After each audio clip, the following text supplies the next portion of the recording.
चलिए मेरे प्यारे बच्चों, आज का जो हमारा टॉपिक है बहुत इंटरेस्टिंग होने वाला है। सबसे पहले हम पढ़ेंगे डिग्री ऑफ फ्रीडम के बारे में।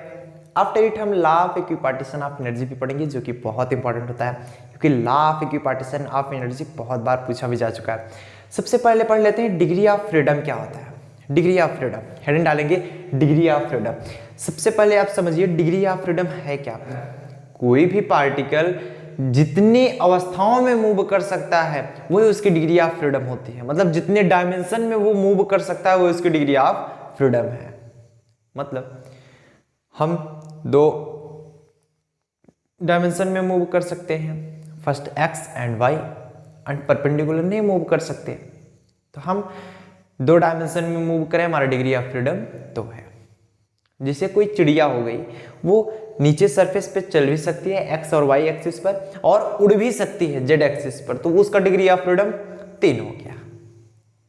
कोई सीधी चलती रेलगाड़ी है, सीधी पटरी पर दौड़ रही है, तो वो एक ही डायरेक्शन जाए, या तो एक्स या तो वाई या तो जेड, किसी एक ही डायरेक्शन में जा रही है, उसका डिग्री ऑफ फ्रीडम 1 हो गया। तो वही बताया जा रहा है the degree of freedom of dynamical system. मतलब डायनेमिकल सिस्टम इसे सिस्टम कहते हैं जिस सिस्टम में कोई भी पार्टिकल मूव कर रहा हो, उसे डायनेमिकल सिस्टम बोलते हैं। कि जो डिग्री ऑफ फ्रीडम होता है किसी भी डायनेमिकल सिस्टम के लिए is the total number of independent coordinate required to specify its position.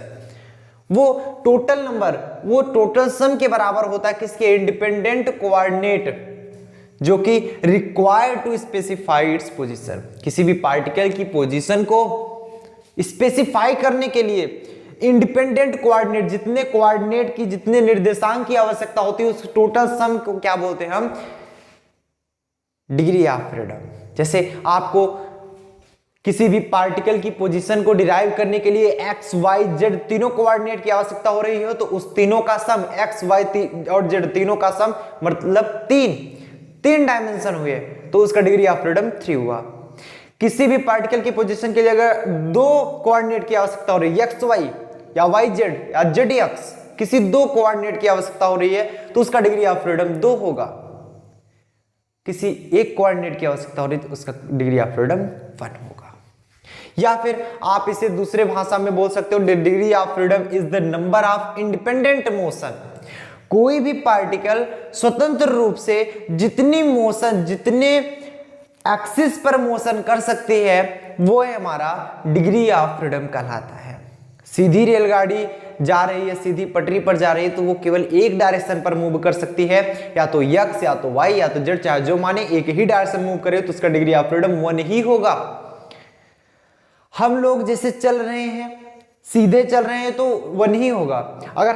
अगर सिर्फ मनुष्य की गति की बात करें तो मनुष्य सीधा भी चल सकता है और इधर भी चल सकता है। मतलब इधर हम एक्स एक्सिस माने तो इधर हमारा वाई एक्सिस हो जाएगा एक ही प्लेन पर, और परपेंडिकुलर हमारा Z axis.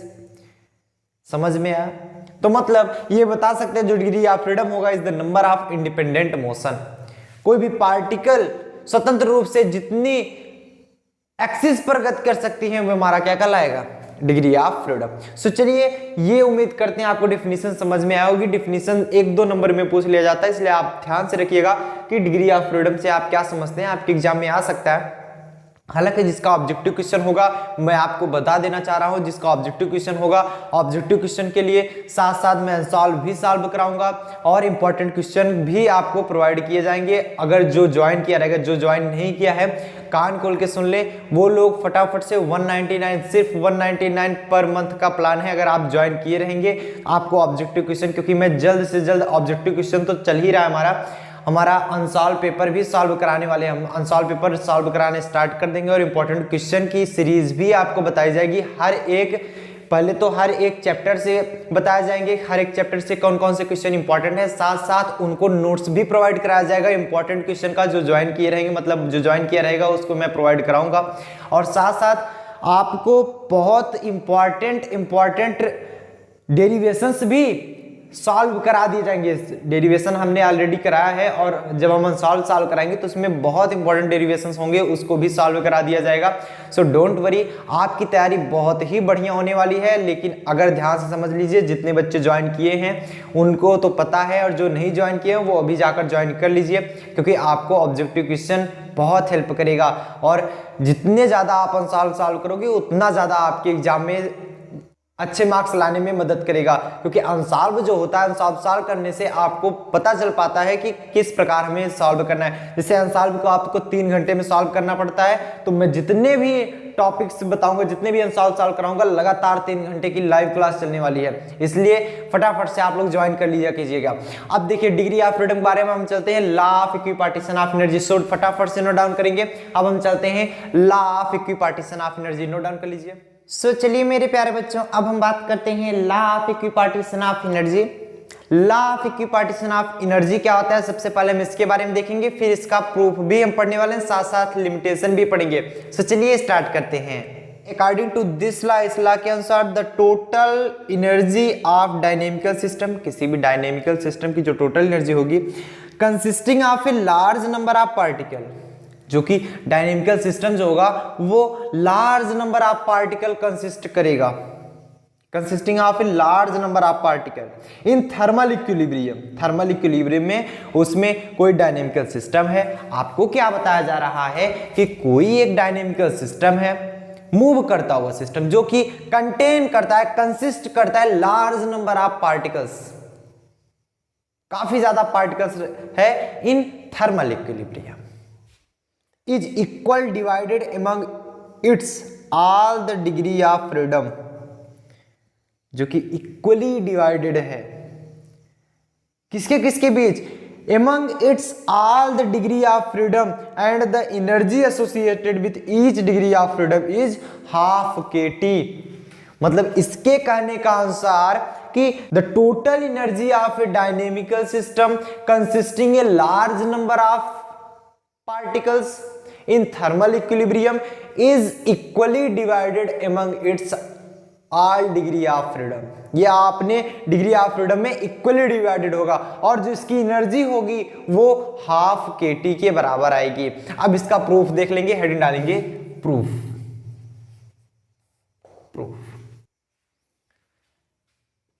Late us consider, हमने मान लिया a dynamical system with small F frequency, या आप बोल सकते हो small F degree of freedom, degree of freedom. हमने मान लिया यहां पर कि let us consider a dynamical system with small F degree of freedom. हमने small F degree of freedom का कोई डायनेमिकल सिस्टम मान लिया, ठीक। Classically this system is described by ये किसके द्वारा डिस्क्राइब किया जा सकता है? Classically this system is described bye position coordinate,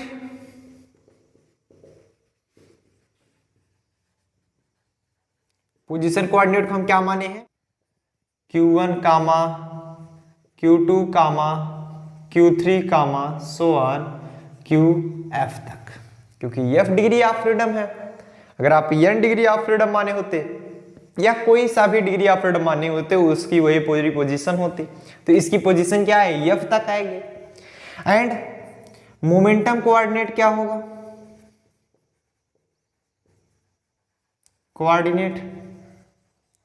momentum coordinate क्या होगा? P1 comma P2 comma P3 comma so on PF। So total energy क्या निकलेगी? Total energy of this system,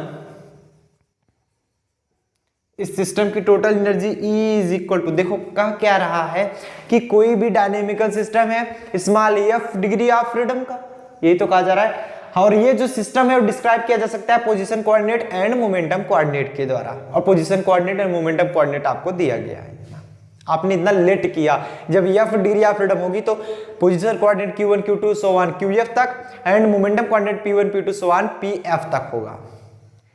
and then जब टोटल एनर्जी, सिस्टम की total energy बात करी जाएगी तो वो पोजीशन कोऑर्डिनेट और मोमेंटम कोऑर्डिनेट दोनों को कंबाइन करके एनर्जी होगी। तो जो टोटल एनर्जी यहां पर निकलने वाली है, total energy E is equal to, आप यहां पर लिख सकते हो E Q1 Q2 so on Qf तक and P1 P2 so on Pf तक। इसे बना लेंगे question number first.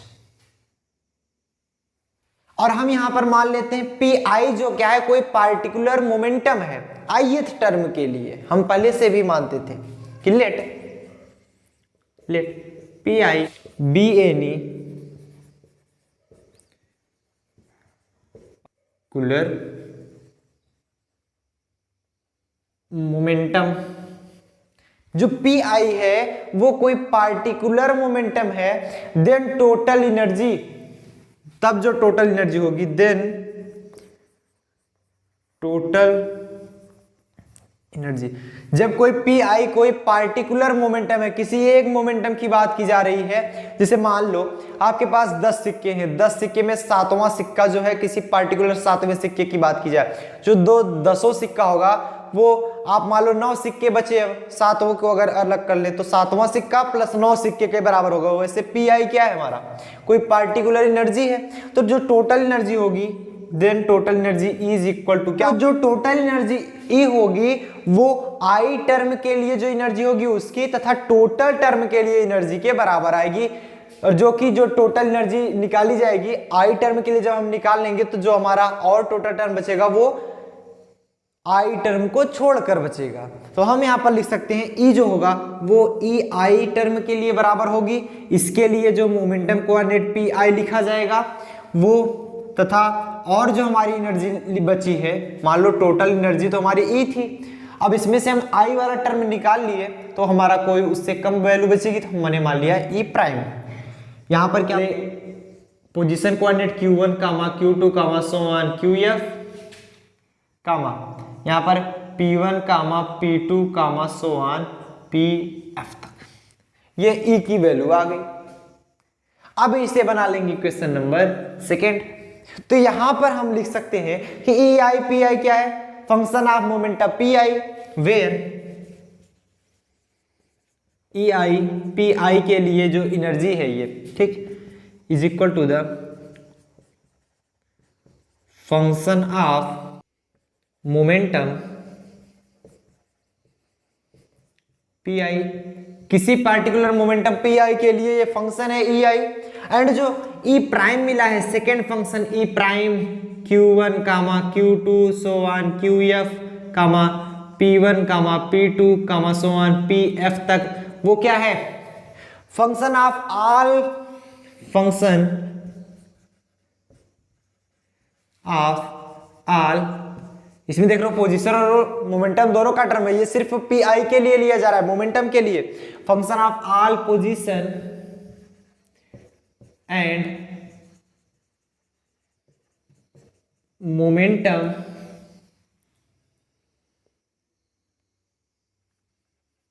Coordinate except, किसको छोड़कर, except ith term of momentum.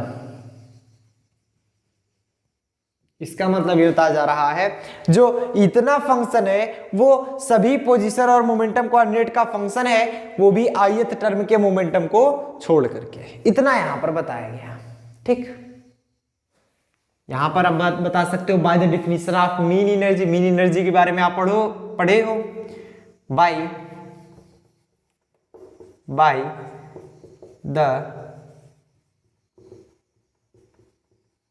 Definition of mean energy. Mean energy के डेफिनेशन से आप क्या बता सकते हो, मीन एनर्जी का डेफिनेशन जो बताता है जो एनर्जी का मीन निकाला जा रहा है, मतलब EI बार I टर्म के लिए, तो वो क्या होता है, total energy upon total number of particle. मतलब यदि टोटल एनर्जी में से टोटल नंबर ऑफ पार्टिकल को डिवाइड कर दें तो हमारी मीन एनर्जी की वैल्यू निकल आती है। अब टोटल एनर्जी की वैल्यू हमारी होती है इंटीग्रेशन ऑफ ई आई ए की power minus E by K T into में जो हमारा ये फंक्शन आता है कहाँ से कहाँ तक dq1 कामा dq2 कामा सो ऑन dqf तक, फिर dp1 dp2 एंड dpf तक चला जाता है डिवाइड बाई, और ये जो टोटल नंबर ऑफ पार्टिकल आता है ये e की power minus E by K T, ये कहाँ से कहाँ तक dq1 कामा dq2 कामा सो ऑन dqf तक जाता है, फिर dp1 dp2 एंड dpf तक बचता है। ये चीज बीच में मैंने शार्ट कर दिया। ये देखो Q1 से स्टार्ट हुआ था PF तक गया, DQ1 से स्टार्ट हुआ DPF तक गया, बीच में ये सब टर्म आ गए। ठीक, अब हम जानते हैं सिंस जो टोटल नंबर ऑफ या टोटल एनर्जी होती है वो क्या होती है, ith टर्म की एनर्जी प्लस में E प्राइम के बराबर आती है। ith टर्म की एनर्जी और E प्राइम के बराबर आएगी तो ith टर्म की एनर्जी चाहे हम इस प्रकार लिखें, आपकी इच्छा चाहे इस प्रकार लिखो, बात एक ही है। ith टर्म की एनर्जी तथा E प्राइम के बराबर आएगी तो हम E की जगह क्या लिख सकते हैं, ith टर्म प्लस में प्राइम लिख सकते हैं ना। तो यहां पर हो क्या जाएगा, ये सिंस में है, यहां पर हो जाएगा बार ई आई या E I bar is equal to integration of E I, यहां से ई आई की वैल्यू मत निकाल के यहां पर रख दीजिएगा, बात एक ही है, ई आई वही है, लेकिन इसकी वैल्यू भी हम पी के सेंस में रखेंगे इंटू ए ई की पावर, ई की जगह क्या लिख सकते हैं माइनस ई आई प्लस में E prime by K T, कहाँ से कहाँ तक dq1 कामा dq2 कामा सो ऑन dpf तक डिवाइड बाई, अगला टर्म हमारा क्या हो जाएगा ए ई की पावर माइनस ई की जगह पर क्या हो जाएगा ई I plus E prime by K T, कहाँ से कहाँ तक dq1 कामा dq2 कामा सो ऑन dpf तक। ठीक, अब हम यहाँ पर देख सकते हैं कुछ वैल्यू हमारी कटेगी और हम ऐसे डायरेक्ट नहीं कट करेंगे, हम कुछ सॉल्व करके कट करेंगे इसको, ऐसे डायरेक्ट तो कट नहीं कर सकते क्योंकि ये दोनों इंटीग्रेशंस में है हमारे। तो इसे हम लिख सकते हैं इंटीग्रेशन ऑफ, ए तो हमारा बाहर हो जाएगा, ये हमारा कांस्टेंट है, integration of E I into ई की पावर, माइनस से गुणा कर दोगे तो minus E I by K T, फिर गुणे में खाते जुड़ती है, इंटू ई की power minus E prime by K T, और कहाँ से कहाँ तक dq1 कामा dq2 कामा सो ऑन dpf तक अपान ए ई आई तो इधर है नहीं, बचा क्या e की पावर माइनस से मल्टीप्लाई कर दो माइनस ई आई इंटू ई की power minus E prime by K T, इधर भी बाई के टी, ऐसा इसलिए हुआ क्योंकि e की पावर माइनस एक्स, e की पावर माइनस एक्स, e की पावर माइनस एक्स जुड़ जाएगा तो e की power minus E I by K T, e की power minus E prime by K T, दोनों को ऐड कर दो तो e की power minus E I minus E prime by K T, वही तो बचा हमारा, माइनस से मल्टीप्लाई करा दो ई आई minus E prime by K T, वही तो आएगा हमारा सिमिलर।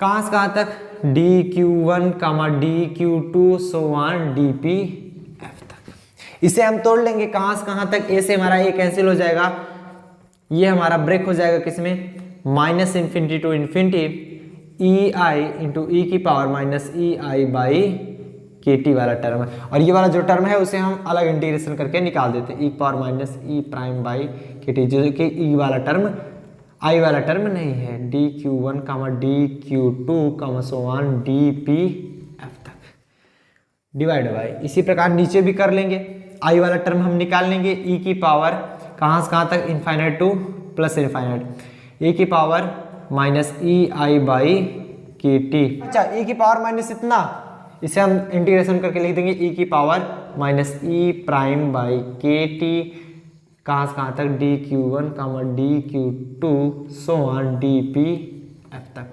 तो ये देख पा रहे हो सिमिलर वैल्यू है, ये इससे कैंसिल हो जाएगा, होगा या नहीं होगा, बचेगा ये सिर्फ हमारा, तो हमारा ई आई बार की वैल्यू क्या निकल गई, mean energy is equal to इतनी value minus infinity to infinity E I E की power minus E I by K T,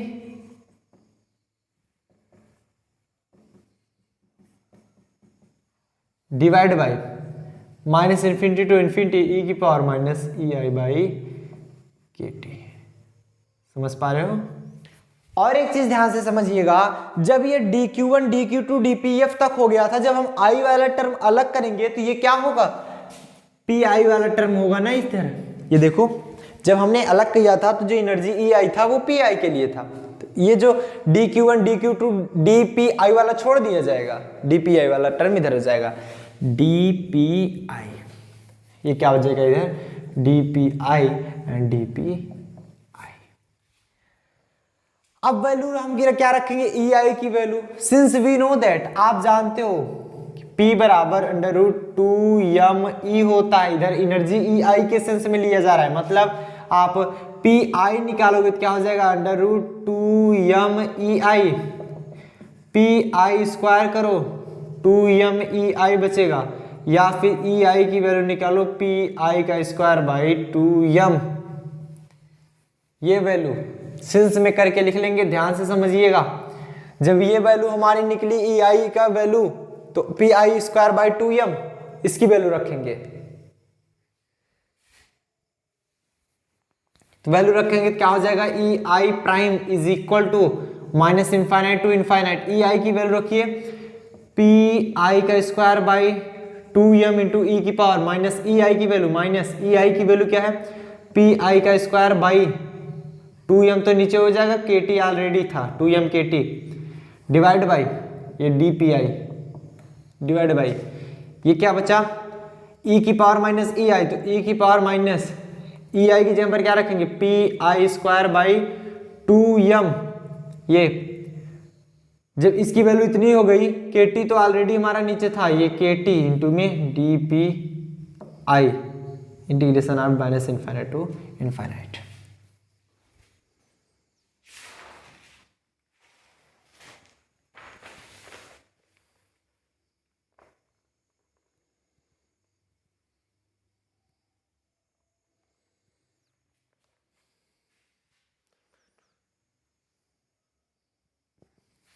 और हम सभी फार्मूला जानते हैं, सिंस वी नो दैट, इसे बना लीजिए क्वेश्चन नंबर 3, आगे चल के हम लिखेंगे। हम सभी फार्मूला जानते हैं कि अगर आपको मिले minus infinite to infinite X square into ई की power minus A X square D X की वैल्यू आपको मिले, तो आप इसकी जो वैल्यू आती है 1/2 under root pi by alpha cube, ये अल्फा है, अल्फा एक्स, अगर ए लिए हो तो ए लिखते हैं। और अगर ये वैल्यू आ जाए माइनस इनफाइनाइट टू इनफाइनाइट, आपको याद करना पड़ेगा, या तो आप इसको सॉल्व करो, आएगा तो इतना ही, तो उतना आपको इंटीग्रेशन करना पड़ेगा, बहुत बड़ा हो जाएगा, इसलिए आप छोटा सा फार्मूला याद कर लो। अगर आपको minus infinite to infinite E की power minus alpha X square D X की वैल्यू मिले, आप डायरेक्ट लिख दोगे under root pi by alpha. So इतना नोट डाउन करिए, फिर हम आगे चलते हैं। नोट डाउन कर लीजिए, इतना समझ में आया सबको, बिल्कुल सिंपल था, कर लिए नोट डाउन। अब यहाँ पर देखिए फार्मूला में रखेंगे, हियर एक्स बराबर आपको क्या मिल रहा है, here x is equal to, देख पा रहे हो एक्स स्क्वायर है, तो ये किस रूप में है, एक्स स्क्वायर के रूप में है कि नहीं, तो एक्स बराबर आप रख दोगे Pi by under root 2m, तो आप इसका स्क्वायर करो, देखो एक्स का स्क्वायर करो, आ रहा है कि नहीं इतना, Pi स्क्वायर बाई 2m आ रहा है उसके स्थान पे। तो और ये अल्फा की जगह पर क्या मिला है, अल्फा एक्स स्क्वायर की जगह पर रखिए Pi स्क्वायर बाई 2m, देखिए एक्स स्क्वायर जगह पर हमारा क्या हो जाएगा Pi स्क्वायर बाई 2m, इतना हटा दीजिए Pi स्क्वायर बाई 2m, तो अल्फा की जगह पर क्या बचेगा 1/kt, तो अल्फा की वैल्यू आपको क्या मिली, देख पा रहे हो, देखो Pi स्क्वायर बाई 2m, तो वो तो हमारी एक्स स्क्वायर की वैल्यू हो गई, एंड अल्फा की वैल्यू क्या बची 1/kt, alpha equal to 1/kt। So from equation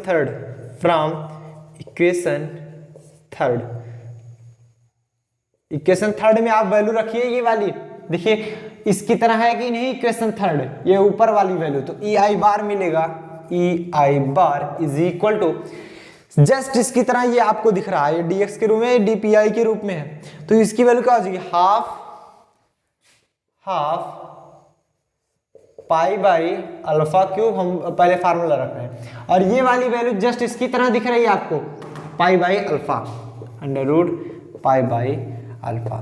value आप रखना स्टार्ट कर दीजिए इसके सेंस में, पाई बाई अल्फा क्यूब है तो 1 बाई के टी का क्यूब, तो के टी तो ऊपर चला गया ना, तो 1 बाई के टी का cube divide by under root pi by alpha की value 1 by K T, 1 by K T हो क्या गया 1 बाई 2।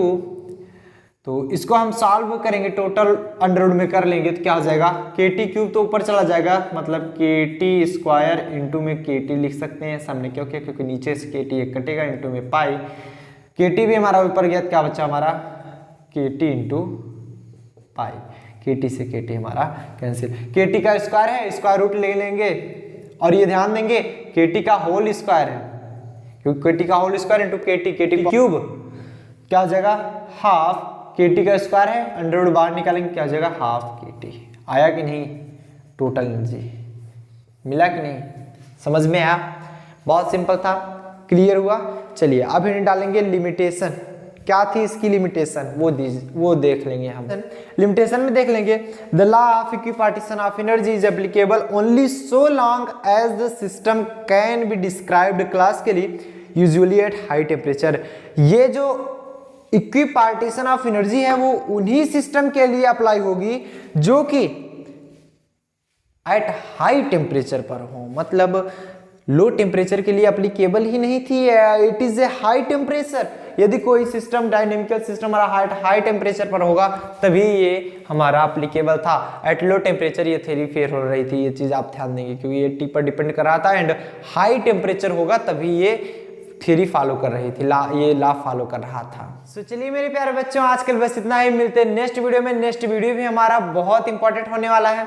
नेक्स्ट वीडियो में हम क्या पढ़ेंगे अभी से समझ लेंगे। आज के लेक्चर में किसी कोई प्रॉब्लम चैट सेक्शन में सब लोग लिख दो, किसी कोई प्रॉब्लम, मैं चैट सेक्शन देख रहा हूं, प्रॉब्लम नहीं होनी चाहिए क्योंकि बहुत सिंपल था। अगर आपको ना समझ में आया तो एक बार फिर से रिवीजन करके देख लीजिए, वैसे तो एक बार में समझ में आ जाना चाहिए, आप लोग तेज बच्चे हो ना, तो एक बार में आपको समझ में आ ही जाएगा। अगर नहीं आ रहा है, यदि आपको कोई प्रॉब्लम हो रही है तो एक बार फिर से आप लोग इसको देख लीजिए, आपको क्लियर समझ में आ जाएगा, एक एक छोटा छोटा पॉइंट आपको बताया गया। नेक्स्ट जो हमारा टॉपिक होगा mean energy of A harmonic oscillator. किसी हार्मोनिक ऑसिलेटर के लिए हम मीन एनर्जी के बारे में भी पढ़ेंगे। सो चलिए नेक्स्ट वीडियो का इंतजार कीजिए, टिल देन बढ़िया से पढ़ाई करें, ऑल द वेरी बेस्ट।